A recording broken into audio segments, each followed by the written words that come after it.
I'm Karen Lobdell, Director of Product Management at Integration Point, and this is your Miscellaneous Tariff Bill update for September 19th, 2018.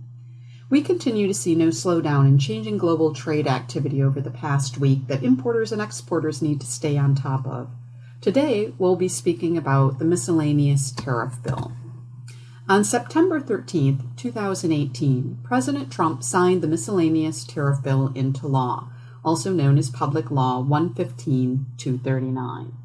The Miscellaneous Tariff Bill, also referred to as MTB, temporarily reduces or eliminates import duties on specified raw materials and intermediate products that are used in manufacturing and that are not produced or available domestically in the United States. It is intended to ensure that U.S. manufacturers are not at a disadvantage to their foreign competitors when sourcing manufacturing components, and this will allow them to better compete against companies in China, Europe, and elsewhere. The Miscellaneous Tariff Bill Act of 2018 is expected to eliminate import tariffs on more than $1.1 billion over the next 3 years.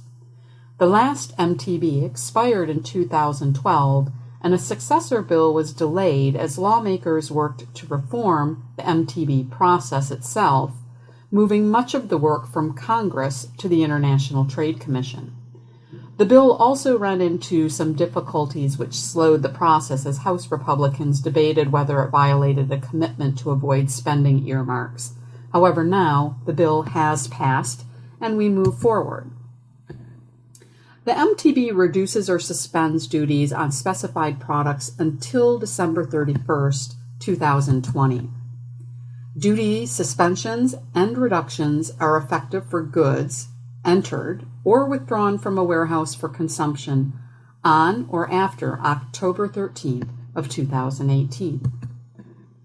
And the next Miscellaneous Tariff Bill petition cycle for the 2021 through 2023 period will begin no later than October 15th of next year, 2019.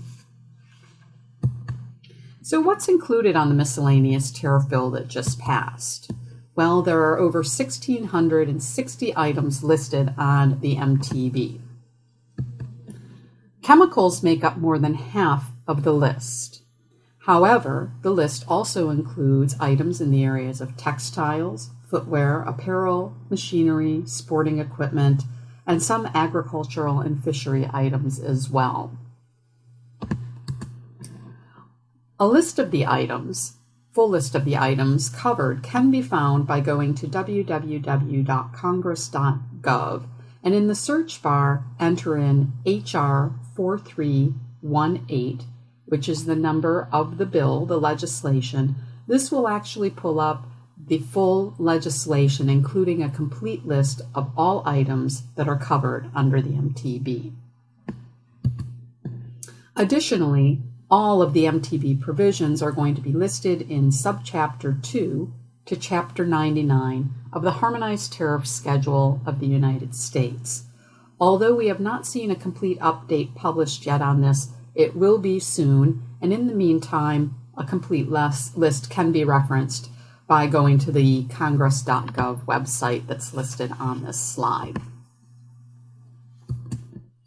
So how does a miscellaneous tariff bill come into play with regards to what we're seeing with the China tariffs that have been going on over the past months for Section 301? Well, although you do have duty-free or duty suspension under MTB, if Section 301 falls into play with your products, it's not really duty-free. Of the 1,660 items that are listed in the Miscellaneous Tariff Bill, approximately half of them are produced in China. There will be overlap for the Section 301 China tariffs that are currently in place, as well as those that are still being considered. Although the MTB tariff cuts apply to all countries, the measure would also suspend duties on about 150 products that are found on the list of the $50 billion worth of China's imports that have been so far slapped with duties from the Section 301, And the bill is expected to also cover roughly 1,000 products that are on the most recent list number 3 for Section 301, covering $200 billion worth of goods. And this was just announced this week and will be going into effect on September 24th. So, therefore, there is going to be overlap between MTB and the Section 301 tariffs in place.